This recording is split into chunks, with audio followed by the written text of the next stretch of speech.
that will be assisting the superintendent to please come forward. And I want to introduce second district counselor Chad Ryan, fifth district counselor Joe Driscoll, counselor at large Mike Green, counselor at large Tim Rudd, and I'm Steve Thompson. And superintendent, if you would like to introduce anybody that is in the audience here that's going to be assisting you, and we'll get it going. Thank you. Okay. Thank you, Counselor, and good afternoon, everyone. Ooh. Oh, sorry. Sorry. Is it a do-over? I thought it might actually be worse Live than that. TV, like you said, right? You cover it with your papers.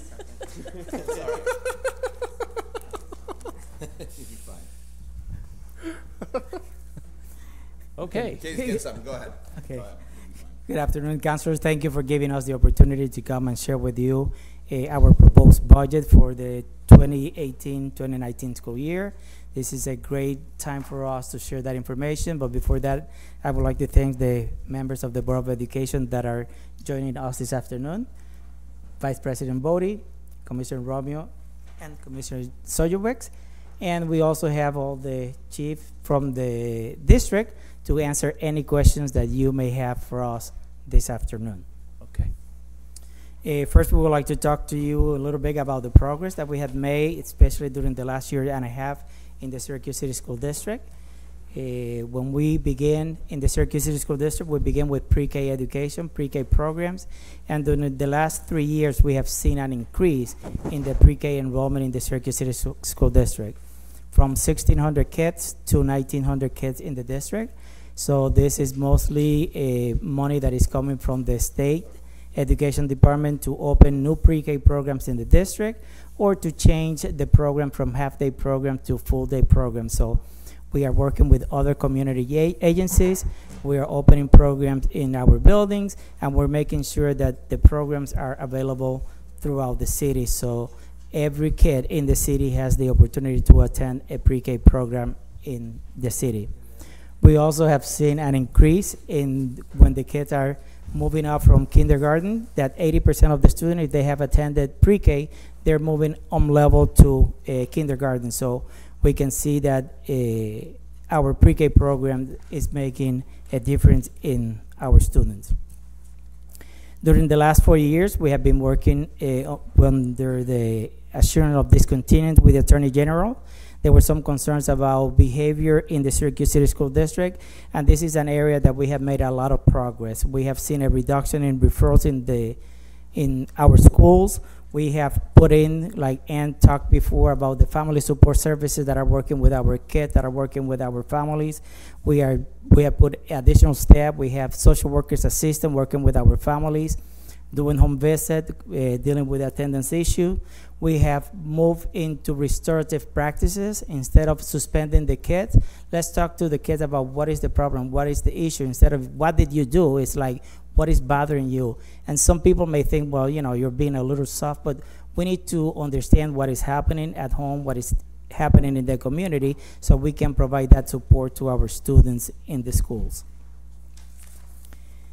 Again, graduation rate, 4 years, as I said before, from the cohort, when we look at the 4-year graduation rate between September and June, it's a 60.5. When we look at the summer graduation, it's 64%. So we have seen an increase in the graduation rate. We have almost all the schools that made progress.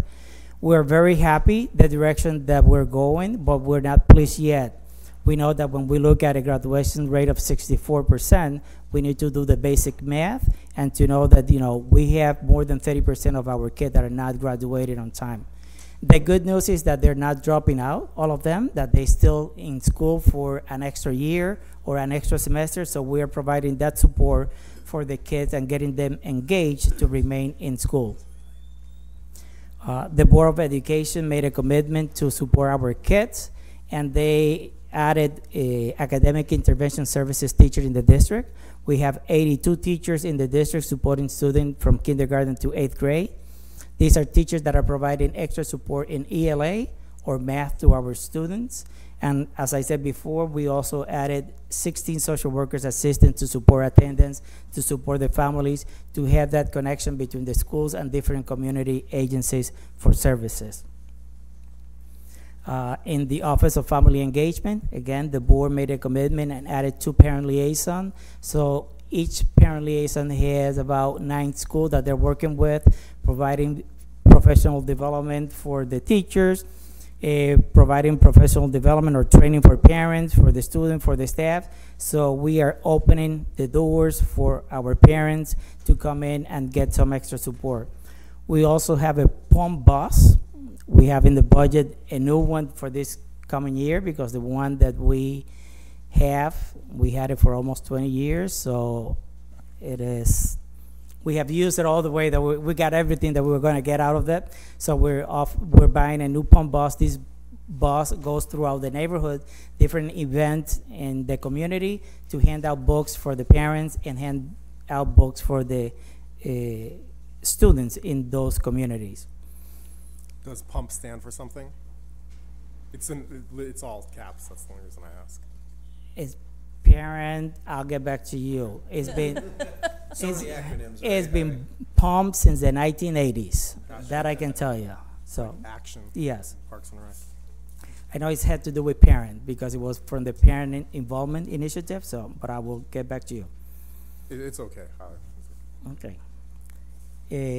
The only way that we know that we're making progress is if we use data. So our Office of Shared Accountability have added data coaches. They're working with the principals. They're working with the teachers. They're doing an assessment of the data, sharing that with the school to monitor the progress in each building. We are very proud of the work that they're doing, and the Office of Shared Accountability is meeting with the teams in the buildings on a monthly basis, some of them on a bi-monthly basis, analyzing the data, the ELA data, the attendance data, all the data, so we can make progress. One of the things that we're very proud of, and I have to commend the Board of Education and also the previous superintendent, is the career and technical education programs in the Syracuse City School District. 5 years ago, we have about 300 kids participating in 6 CTE programs in the district. This year, we have 24 programs. Next year, we're going to have 26 programs that are going to be providing the best CTE programs that we're offering in Central New York. This morning, we had a conversation with Johnny Mahoney about this because we want to expand our program. Our programs are endorsed program. It's not the old programs that they went in, they got some training during the 9th and 10th grade or during the 11th and 12th. Our programs are from 9th to 12th grade. When the kids graduate, they get an endorsement in their diploma. So like the sticker that the Regents give when they have a Regents diploma. So that is included in the diploma. Our teachers are certified. We have the first drone program or unmanned area program in your state. So our kids will graduate with a certificate and they will be qualified to fly drones program for Amazon, anyone else who is interested in getting our kids to provide their services. We also have programs in computers, pre-engineering. We have 4 PTAC programs. The new ones is at Fowler High School. We have a health program at Henninger and the pre-engineering program at ITC. These are in collaborations with the Onondaga Community College. And our kids, when they graduate from high school, they will also have the opportunity to get their associate degree with Onondaga Community College. This is an opportunity that no other district around here has. Well, Auburn, but they only have 1. We have 3. So. And we have partnership with different community agencies that provide internship for our students, after-school programs, and mentorship opportunities for our staff. And we can't do the work unless we provide professional development to our teachers and administrators. So we have opportunity culture for our teachers. We are the only one that provided 2-week new teacher orientation for all the teachers entering the Syracuse City School District. We have partnership with NYU, Syracuse University for our teachers and administrators. So we're making sure that our staff is qualified and is trained to meet the needs of our students. During the last 2 years, we have had some task forces that look at the class size in the district, transportation, and middle-level education in Syracuse. We are putting a proposal together on how to transform middle-level education in Syracuse, making sure that the programs that we have, the CTE program that we have in the high school, that we can expand those programs to the middle schools. When we look at the academic progress, we had made some progress in ELA and math. Last year we had in ELA 13%. Again, it's not where we need to be, but it's a move in the right direction. The board is committed to provide the support that our teachers and administrators and our students need to be successful. And the same thing in math, it was 1%, but we are moving forward in the right direction. Now I would like to introduce Suzanne to talk about the dollars. Thank you, Superintendent.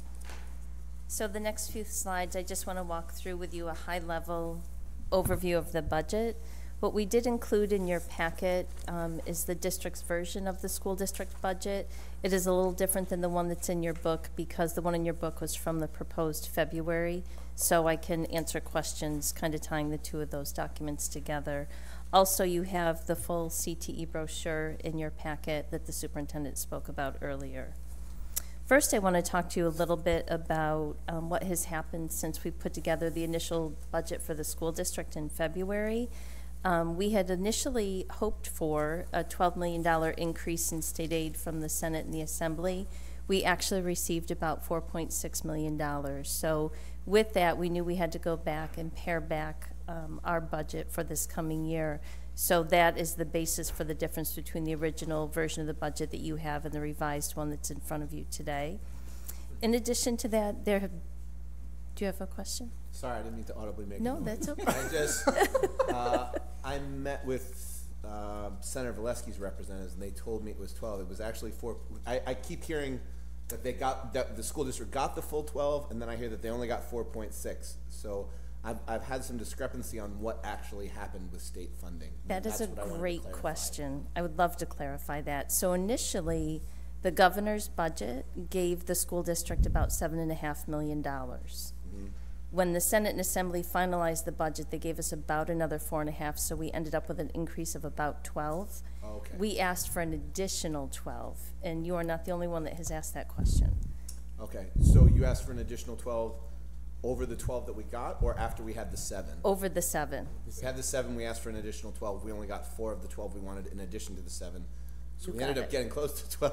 We got a 12, it just was the one we were wasn't the asking 12 we for. shot for. It was a different Yes. 12. It was Okay. a misunderstanding. We wanted 12 plus. Right, okay. So Did you budget for 12 or? So in the initial budget that we provided to you in February, yes, we had a $24 million gap. We used $12 million from our fund balance and asked for $12 million more of state aid. When the final budget came out, we only got 4.6. So what I'm going to do today is walk you through what did we do to close the rest of that gap. So to they balance the left you short 8 from what you planned? Roughly, yes. Yep. And your fund balance has what in it right now? I have a slide and I'll walk you through all the math on that. So no, I want you to be comfortable with those numbers. No, but I always jump ahead and I can't help myself. It's okay. So what this slide talks about is in addition to that, so the state finalized their budget, the federal budget was finalized. There was the very unfortunate event down in the school in Florida with shootings, which has really changed the discussion around budgets for school districts nationwide and certainly here in Syracuse. So we've taken that into consideration. In addition to that, the mayor had presented to you his proposed budget, which had an impact on the school district with the additional tax levy as a result of that. And then we had gone back and sharpened our pencils to be able to balance the budget. So there wasn't just the state budget being finalized at the $4.6 million. There were several other factors that went into us balancing the budget going forward. On the next slide, what I wanted to talk to you about is what high level those changes are just on one page. So we went back to our budget and made additional enhancements in a couple of areas. I'm at slide number 13. We increased the family engagement and parent engagement supports. We were hopeful there would be additional federal funding for that didn't come through. We think that will be coming later in the 18-19 year, so we have built that in. We added additional school century positions in light of all of the dialogue that's been going on in our community recently. We added teaching assistants for our Montessori program. So you may know that last year we started a Montessori program at Lemoyne on the north side. We needed to add the appropriate staffing to support the growth of that for the next year. So we have accomplished that. We added additional CTE and middle school supports in response to what we were hearing from the different listening tours that the superintendent and the board had. And then we also went back and looked at our fund balance, because as the year continues, the current year, we are projecting to not use any fund balance for the current year. We had budgeted to use $8.9 million. We won't need that. So we did go back and say we would add an additional $2 million to use for next year's budget. So initially we planned on using 12, now we will plan on using 14 million. And I will get to that answer for you, I promise. Just a few minutes. In addition to that, on the right-hand side, we did go back and sharpen our pencil on expenses. We actually had our actuaries do an in-depth analysis of healthcare projections, and we were able to reduce our estimate for next year's budget by nearly $3 million. We also updated our workers' compensation. We have had a fabulous 18-month trend in workers' compensation claims. Ironically, it ties to the superintendent's legacy here, but those costs have been going down, so we did reduce the estimate for next year based on what we're experiencing the last 18 months. We also went back and reviewed our charter school estimates. The OnTech charter is a new charter scheduled to open in the fall. They are currently not at full registration, and their registration period has closed. So we've reduced our estimate for the charter school enrollment for next year. And we went back and finalized a restructuring in our special education arena. There was a closure of a facility last year that forced us to bring children to the district and change our model for delivery of services. We did a complete overhaul of that and included that in this budget as well. We've added staff to accommodate the needs of the children, but we're able to reduce overall cost by internalizing those services. So those are the big changes that we've had since the initial budget. Any questions? Could we pause for a moment here? On the school century positions, so the community dialogue is the police no longer being in the schools and needing to fund school centuries, or is it something else that I'm not? No, parents have been coming to me and they feel that some of our buildings are too big, and we have 4 centers in the building, so they would like to see more centers in those buildings. So we're going to be looking at the enrollment in the buildings, and we're going to be adding positions to some of our buildings in September. How many additional centuries is it? 8. Okay, sorry. Tim, I was gonna jump on that. These centuries can do what? What do they qualify? Are these caps?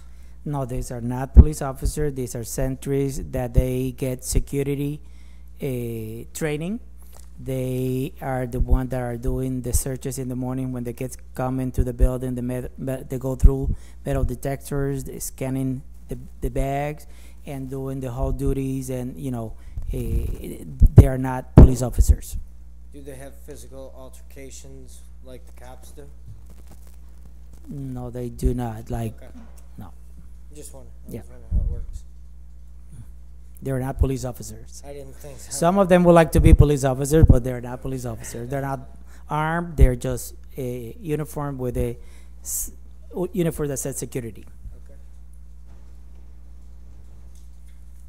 All set? Okay. On the healthcare Yes.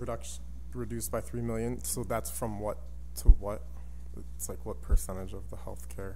It was about a 5% reduction, and it is based on, over the last several years, we've put in a number of cost-saving measures for healthcare, and this is really the projection of that going forward.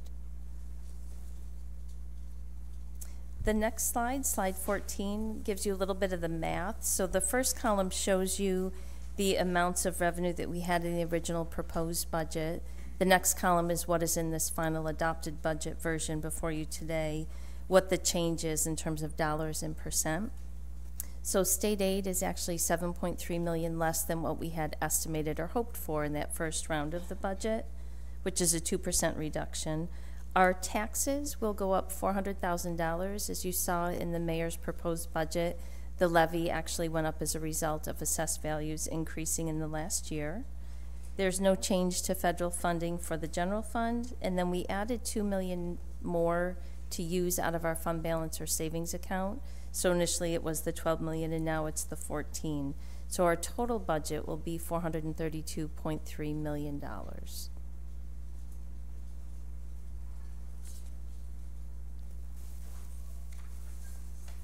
Moving on to the next slide. Leaves how much in the fund balance moving forward? I'm going to give you a picture Okay. of that. Awesome. It'll help. It's easier when you actually look at the picture. I already got yelled at for that. Sorry, I know. Vice President Bodie has always told me to put that first. I will do that for you next year. That's what everybody wants to know. The next slide, a couple of you have actually seen this when we met earlier about the budget, but I thought it would be helpful to give you a little bit of history on the school tax. And I'll start with the bottom red line. What that is the actual tax rate per $1,000 of an assessed value. So if you have a $70,000 house, you divide it by 1,000 and get 70, multiply that by the $17.35. The taxes for that home would be just over $1,200. So in bigger numbers, what that does, when you multiply it out for the entire city, the yellow bar at the top is in billions, and that's the assessed values in the city of Syracuse. So you can see over time that has gone up and down slightly. In the recent several years, it has increased. The result of that is the line in the middle, the blue line, which is the property tax levy for school taxes. So we are currently at 3.79, I'm sorry, that's the assessed values, 3.79 billion. The top line is the tax levy, which is $65 million. So we do have that slight increase. I will say that in the past, at times when the assessed values went up in the city, the levy or the rate went down to keep the levy flat. Allowing those increases to flow through does add incremental funding each year. Any questions? So the blue lines, how much we don't take in? The blue line is the assessed values in the city as a whole, 3.79 billion. The yellow line at the top is how much, as a result of that assessed value, how much drives school taxes. So the levy is the $65 million of revenue that's generated by the city taxes for the school district. Does that make sense? Is it the And how one much do number? we take in? Or you guys get made whole or not? This would be the amount that you assess. If you don't collect all of that, the city does keep the school district whole. So if there are delinquent properties or uncollected taxes, each year the school district is kept whole. I don't know how much that is, to be honest with you. The yellow line is the blue line multiplied by the red line? Yes.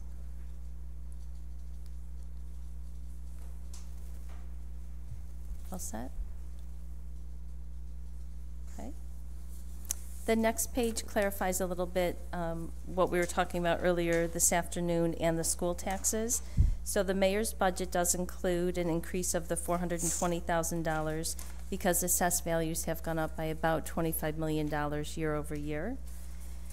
On the right-hand side, the mental health services was the presentation you just had earlier, that $1 million commitment that the council has made in the past is driving almost $14 or $15 million worth of mental health services for children. That got placed where in the budget this year? The whole $1 million was awarded? The mayor has proposed to give the $1 million, and they're asking us to give the 500,000. Oh, still, Yeah. we still give the 500,000. So, All right.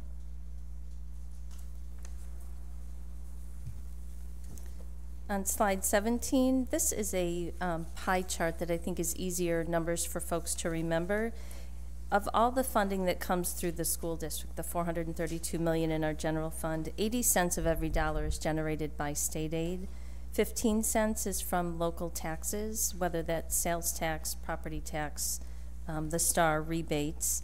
3 cents is from our fund balance in this coming year, and then about 2 cents is from miscellaneous other items that generate revenue, like interest earnings or sales of scrap, permit fees, things like that. So by and large, most of our funding does come from the state. And now slide 16 is the highly anticipated fund balance slide.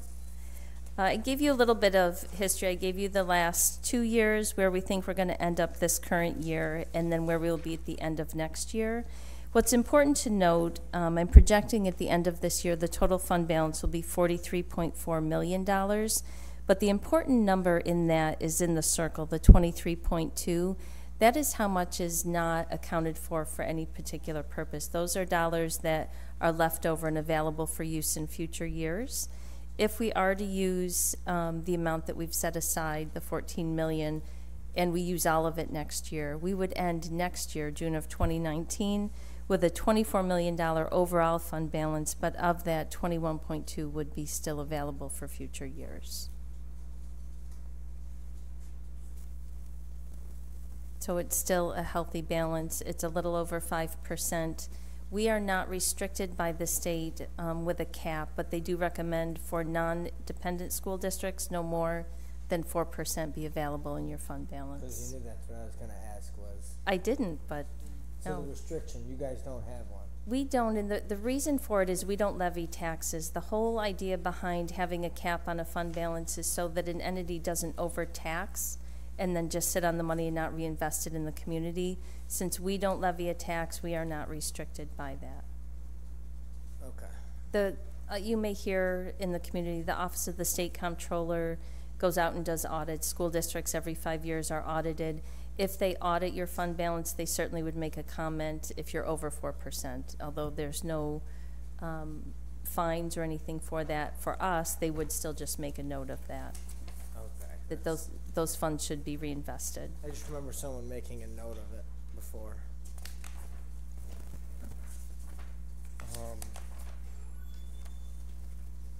So the part I don't understand when I look at this is earlier you had said we were proposing initially to use 12 million of our fund balance. We ended up using 14 million of our fund balance. So I was expecting to be able to do something minus something and get 14, and then I don't.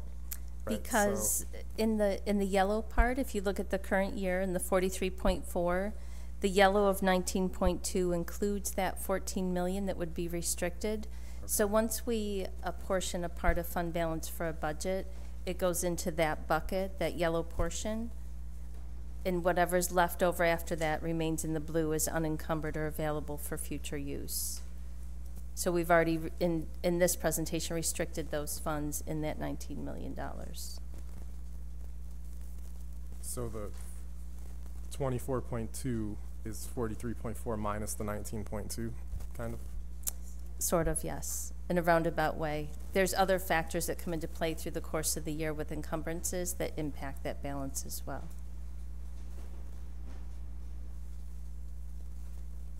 I don't remember if I asked this earlier because I ask it all the time, but would you be able to email this presentation so we can again attach it with Absolutely. the video link of this session?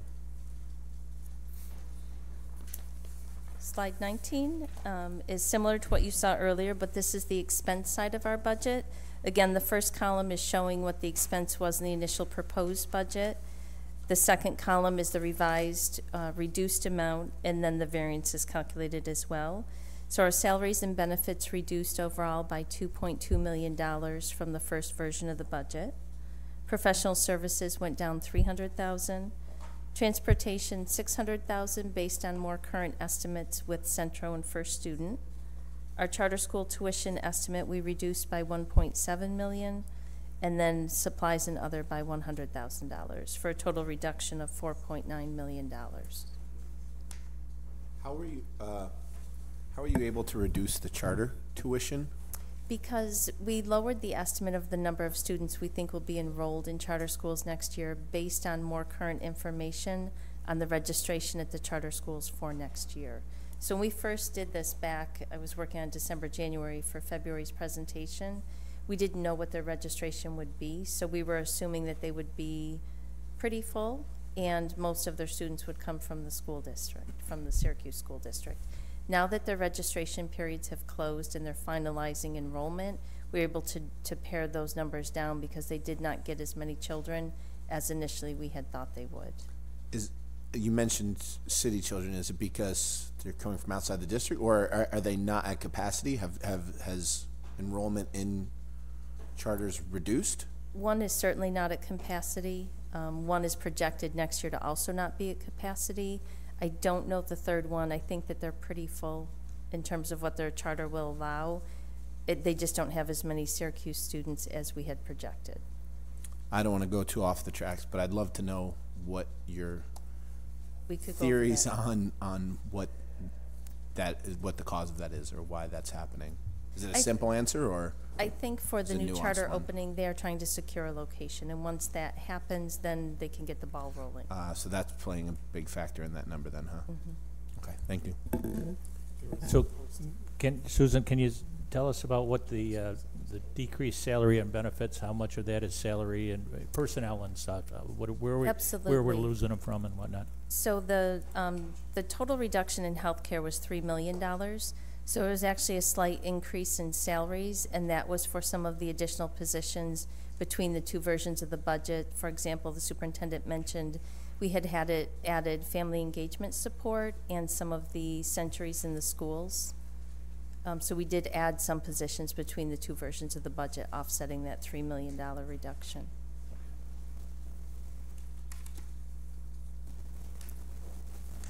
Slide 20 is also a pie chart just showing you how our spending is allocated. So for every dollar that we spend, 70 cents goes really into payroll and wages.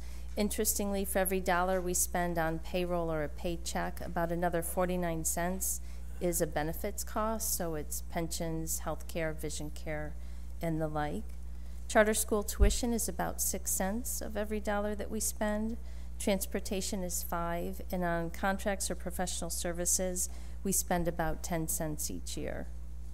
Our debt service is about 5 cents, and then all other supplies and equipment are about 4 cents. As I had mentioned earlier, we did make additional investments this year in this coming budget over the current year.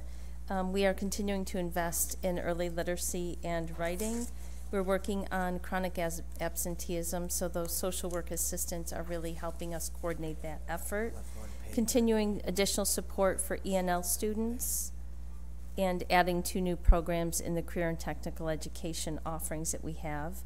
We're making additional investments in physical education at the elementary level to ensure that all students are getting adequate time in phys ed. We're maximizing community schools opportunities and funding from the state.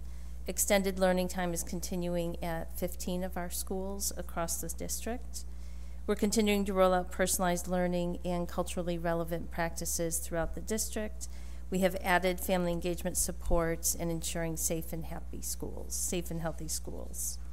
And then on the last slide, just to refocus, I know a while ago one of you had asked for the bond ratings. The bond rating for the city and the school district are 1 because we borrow as part of your treasury function. So I did add those for you so you'd have those noted. We're continuing to maintain a laser focus on graduation and student achievement and trying not to stray from that at all.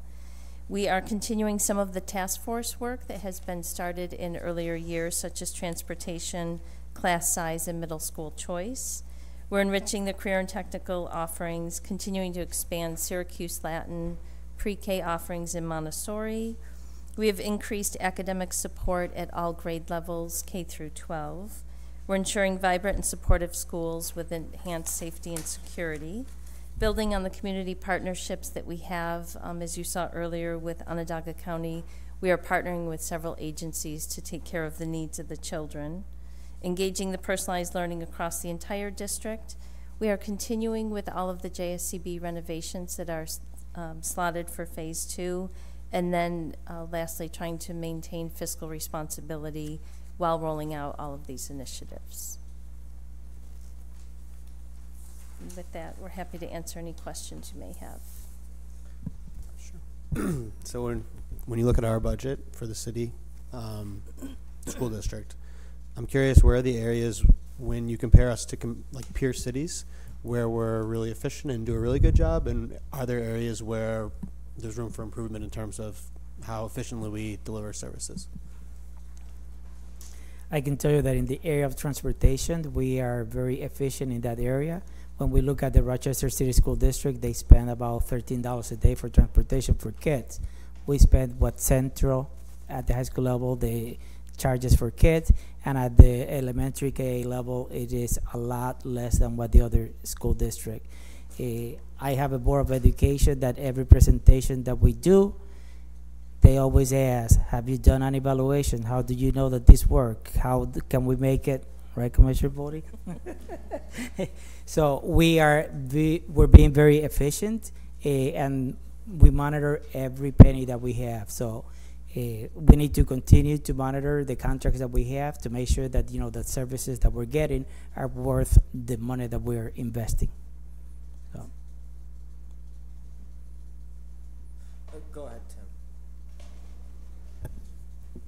What's the highest grade at Syracuse Latin currently?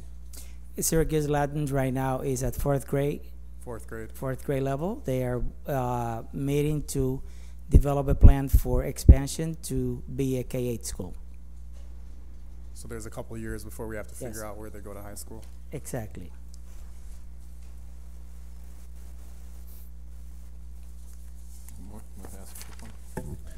One thing, Councilor Rudd referenced it twice, but the graduation rate, what we were talking about, it's something that's, you know, it's at 64 or whatever. My understanding is that it's actually a lot higher if you included kids that go out of the system. You have, you know, some kids that are transient, that aren't, you know, it's not a matter of them failing per se. They just, you know, leave the system or move to another town, and they get included in our non-graduation rate. Is that correct? Okay, Chief Moon, yes.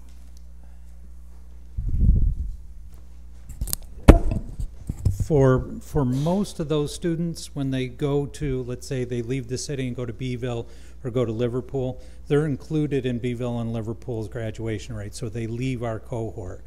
We do occasionally lose track of students in an organization of this size over the 4-year cohort for students who either A, leave the United States or leave for another state. And especially if that occurs between the 8th and 9th grade, we normally, and on occasion, won't get a request from records from the new school because there's no high school transcript to send them. And without a request from records from the new school, we're not allowed to remove them from our cohort. Okay, so they stay on the books even though they're not technically there. Exactly. Correct? Yep. And also, there's what else was I going to say? There's students that graduate in 5 years or get high school equivalencies. Correct? Yep. Yep. So, what would you estimate? I mean, for me, I just think that when I hear 64, and then when I've talked to principals, they've told me that it's probably actually closer to a 70, you know, or that I would be curious if there's other ways to calculate the number that are more fair to the kids that are actually not graduating, that are not academically achieving, because I think every student that we lose, we kind of take that hit as the city. I mean, if it was 67 or it was 68, I think that would look a lot better for us as when you know what I mean? When I do. During the recent year of campaigning, there were many candidates who were kind of talking about the number's only 64. We're failing more than 30% of our children.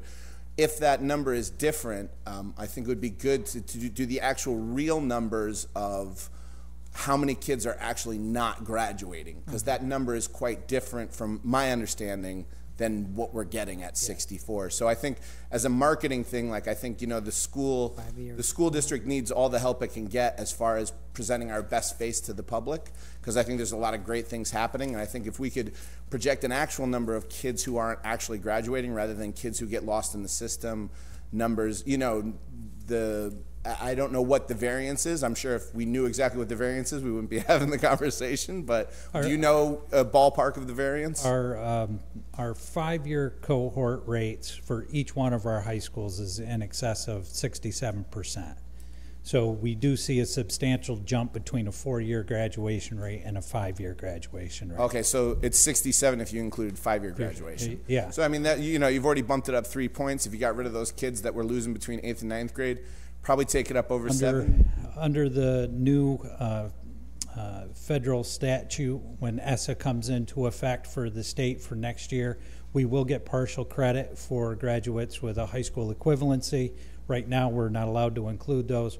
We will also get partial credit for special education students who, Right. although they don't earn a traditional local diploma, do earn a commencement credential, and will be able to include certain variations of that commencement credential. Yeah, I would just like to see a more a true number and a more beneficial number. Not to play a stats game, but at the same time, when people use it as a talking point, it'd be better if we were talking about the actual number of students who are not achieving, rather than saying, you know, anyone who moves to another state or happens to have learning developmental problems, you know, that those students be factored into a more real number, I think would be helpful for the district. Agreed. So do the numbers, so those numbers that are folks that leave for whatever reason, count towards our senior graduation numbers? If they leave for reasons that we know, if we have a student that passes away, they get removed from our cohort. If we have a student that is currently in a diploma granting institution, so some of our incarcerated youth and so on, they get put into a holding pattern while they're in those particular programs. If we know they've gone out of state and can prove they've gone out of state, we can remove them from our cohort. So although it sounds... When you say prove, they gotta let you know? The school that they transfer to needs to do a request for records from us. How often does that happen? It depends on the age level of the student. The way I look at it is like we're really not encouraging to get these numbers, you know, up to date when we get to senior year. Right. And the only reason I can see that you would want to do that is to keep your quality of students failing up to get more money. Is that what we're doing? No. Following state law. Yeah. What state? So state law says that. That Yeah. we have to count it the State way law we makes count. you leave those people in. Yes. That's the law. We cannot. Yeah. The calculations that are done and how they're done and who counts towards graduation rate is all defined in the state service manual that's issued every year. That seems like We it would doesn't. prefer to do it the way you're suggesting, because it would certainly make us, we want to be able to show the successes we have Right. made. And why wouldn't state law want to change it to do it to reflect better numbers and make their The No Child Left Behind, Race to the Top, all of those federal regulations that come in provide the states with guidance on how to do that.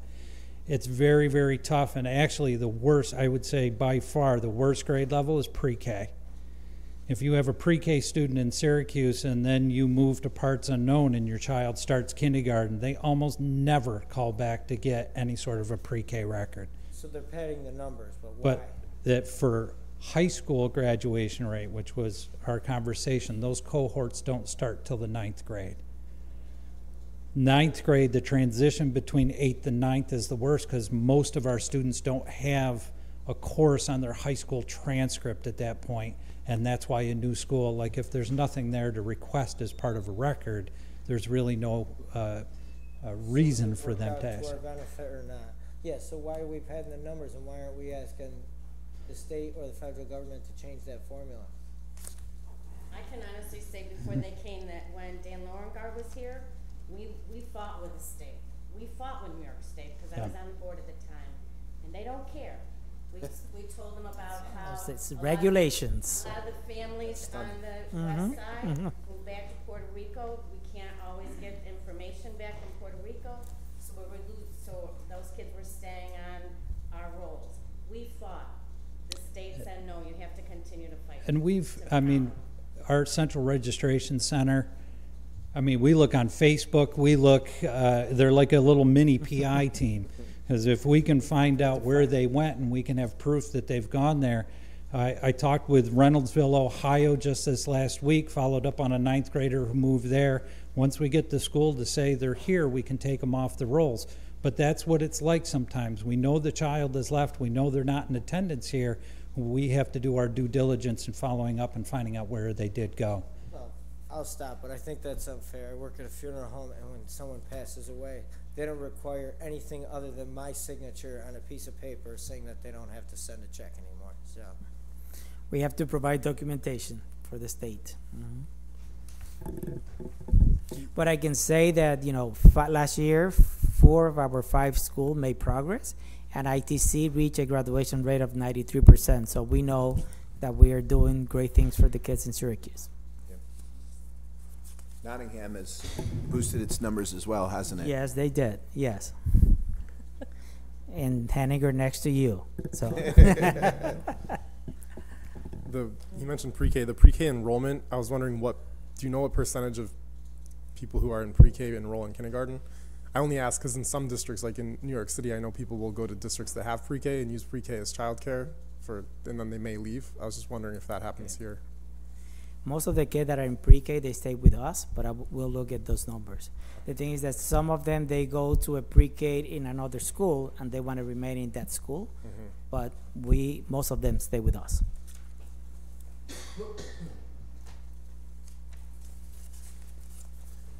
So this is not a budget question. It's a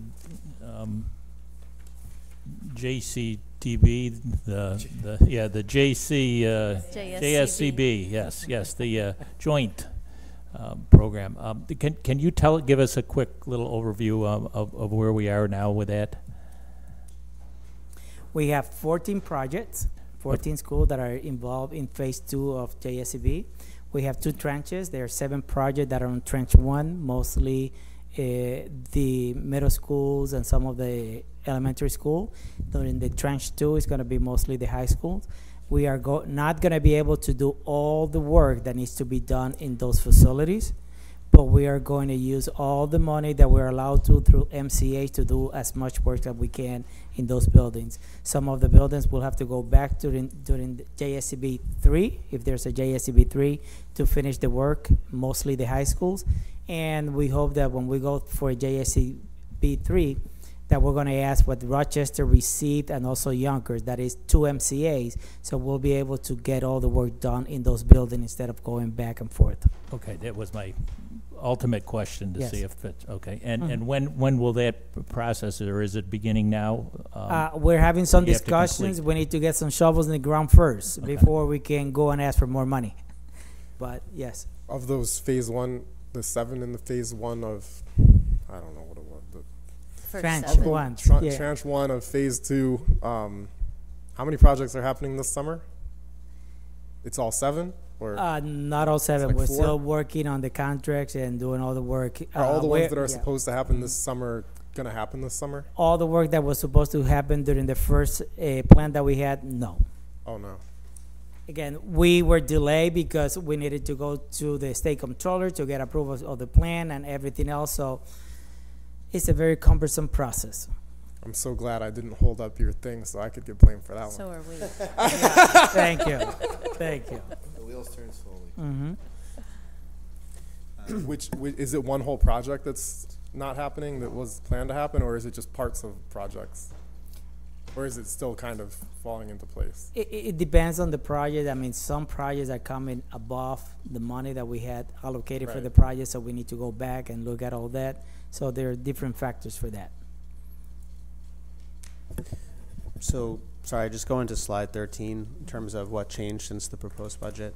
So, obviously a lot of the expense reductions that you were able to do were like great in terms of, healthcare reductions. I guess my question really is, if you did have the additional money, what would you spend it on? So I see, the additional special education, like what would the tangible impact be if we had been able to get that money?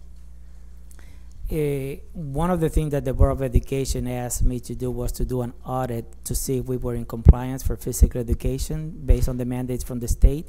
We found out that at the middle school and the high school level, we are in compliance, but at the elementary level, we're not. we are required to offer physical education every day. So they asked for 10 teachers. So we're gonna do this in the transition. We have 4 teachers that we put in this year budget. Then we're gonna do use other strategies in order to make sure that that counts to our physical education. So if we had more money, we will add all the 10 positions that we needed for physical education. We will add more positions at the elementary level for our early literacy initiatives, so we can have more teaching assistant in the class or more support. We would like to add more social workers and more security personnel in the buildings, so we can have, you know, more staff working with the kids. Thanks. Can I just add something? I'm sorry, but Only if you come up to the microphone, come to Pat. the mic, Only we need- if Yeah, you come you up gotta- to the microphone. You No, know, you gotta go don't. to the You gotta mic, go to Pat. the microphone. You're on, These are the you're new- alive. these are the new we rules. also, when we went to Albany, we also wanted to increase the CT courses down to 9th and 8th grade. Because we think that we lose a lot of our children between 8th and 9th. Yeah. We offer these CT courses in 8th grade, we're gonna keep them. So that was the other reason we were asking for that money, sorry. that's okay. Great. No, Contribute. we do have CTE in 9th grade. We were asking for $4 million more from the state for that we are supporting that with the A budget. So we wanted the state to give us extra money for that. We didn't get it, but I do have to say that, you know, we appreciate the support from the local legislative body in Albany. They were looking after us. It was a simple math details. I gotta say thanks to Commissioner Bodie and Commissioner Romeo that went to Albany with us to advocate, but also to Commissioner Sojewicz, who worked with Uplift Syracuse and other organizations and with parents, and they got a lot of postcards and information to our elected officials, and that made a difference on our budget. I would be curious to ask about restricted and unrestricted funds from the state, and how big of a hindrance that is, and how that plays in. I mean, I don't really fully grasp it. I've heard the conversation, but I don't fully grasp how that factors in. What percentage of the money that we get from the state is in restricted funds, and what's in unrestricted, and how does that play out in actuality, and, you know, that kind of issue? In theory, the general fund is unrestricted, but in reality, as you point out, some of the money that does come through the general fund from the state has strings tied to it. So what you've heard the last 2 years is that community school funding. It's about $11.5 million, and we do have flexibility in how to use that within certain parameters. There's, predating all of you, there was a proposal by the state to increase state aid significantly to school districts.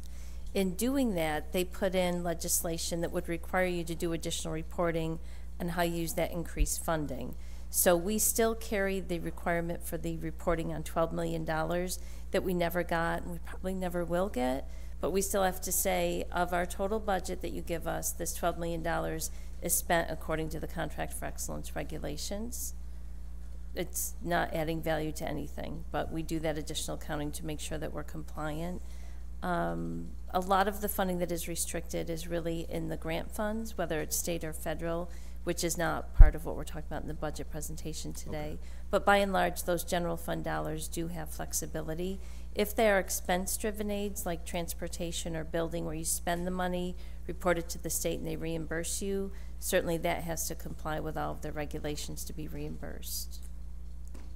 And you want to talk a little bit about having budget approval by the state before this year as a There new is requirement? Yes, good point. There is a new requirement this year that the school district has until July 1st to provide the state with building level budgets, which is not something any school district that I know of does.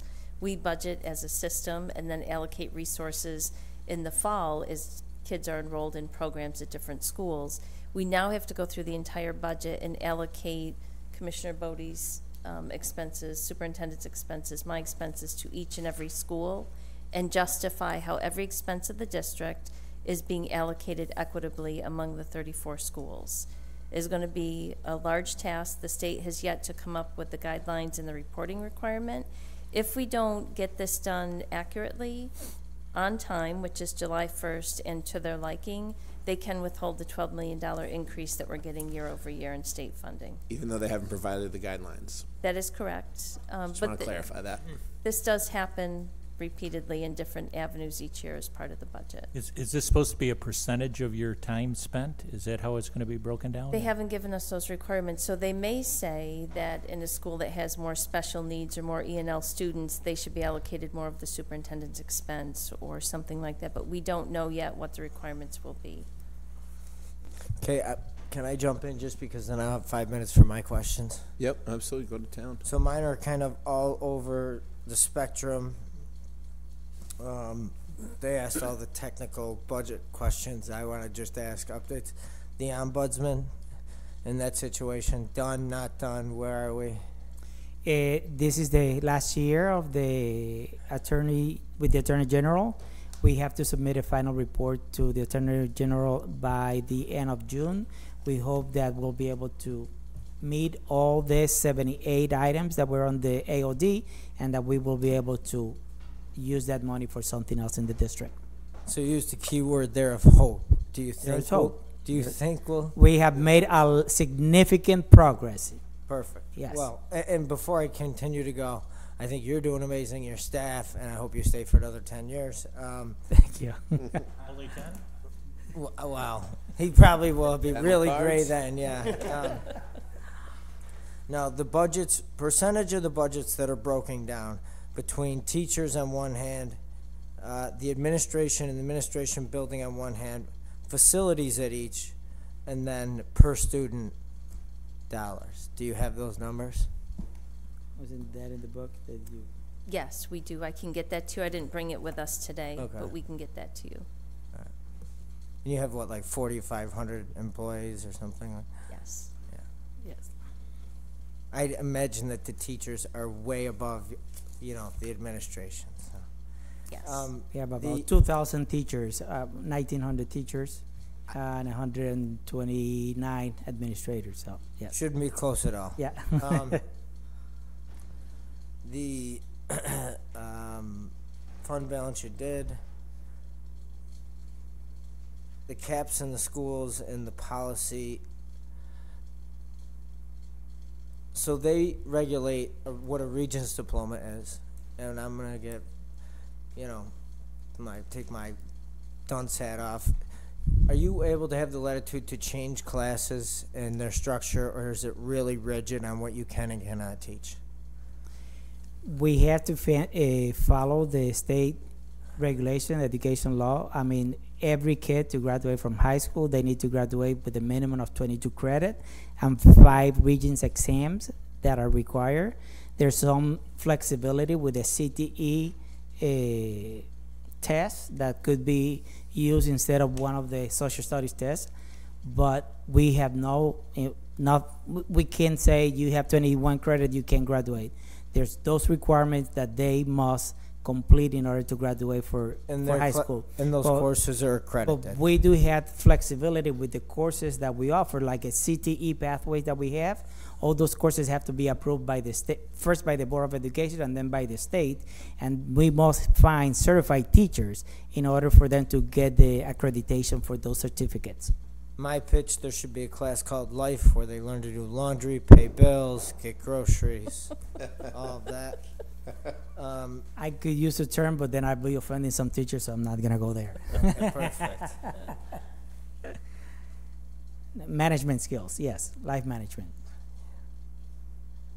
Okay, weird question. Crosswalk staffing that you guys have is covered under police, correct? Crossing guards. The crossing guards Oh. is covered under police, but not, who oversees them? Like, not you guys at all? That's not us, that's from the police department. There's an officer that I call when we need an extra support in any of our schools. Mhm. JSCB team, when is the council having their appointment reinstated into that, or do they have one? It's every January. Every January, the mayor gets to appoint, and the superintendent, Is there a timeline on that? Isn't President Hudson on the JSCB yeah, right now? President Hudson is the appointment. Does she qualify as a council member representative? I don't know, but she took it. That's not what I asked. All right, I think those are my questions. Thank you. Thank you. Could I, anybody else have one? No, but it's almost 3 o'clock, so go ahead. All right. I did this with the land bank as well. Counter arguments I've heard. I'm not presenting my own opinions here, but just kind of like a devil's advocate. So I had a person who is familiar with the school district say to me that if you were to adjust the amount of money that's going into the schools now with the 90s, there's more going into it now than there were in the 90s, but where our graduation rates are lower. Well, the requirements for graduation have changed, and the state exams have changed, and there have been so many changes. So yes, there was less money in the 90s, but the requirements for graduations were different also. So we're offering more programs for our kids. We're meeting the needs. Our kids have more needs. Yeah, do you feel that the societal change from then till now is a huge we have added contributing more factor? social workers, more counselors, and other support staff in our buildings to meet the needs of our kids. Okay. That was all. I had that argument presented to me, and I just wanted to hear what your And I hear take that back on it was. money's not everything.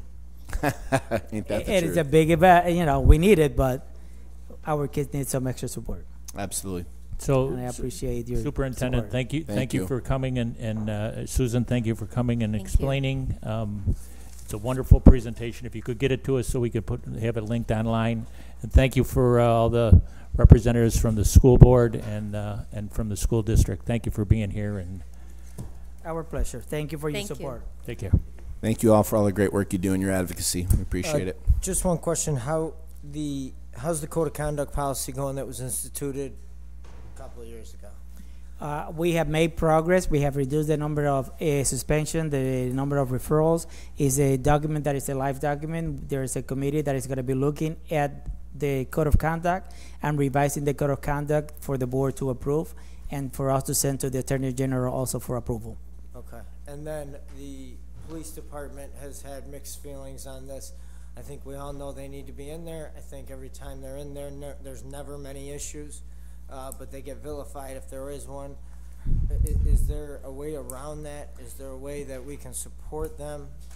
We are committed to work with the police department. The chief and I, we have a great relationship working together. There's ongoing communication between the school district and the police department. So we are committed to provide the best services for our kids in our community. Are they having trouble filling all the places they need to be in your school district?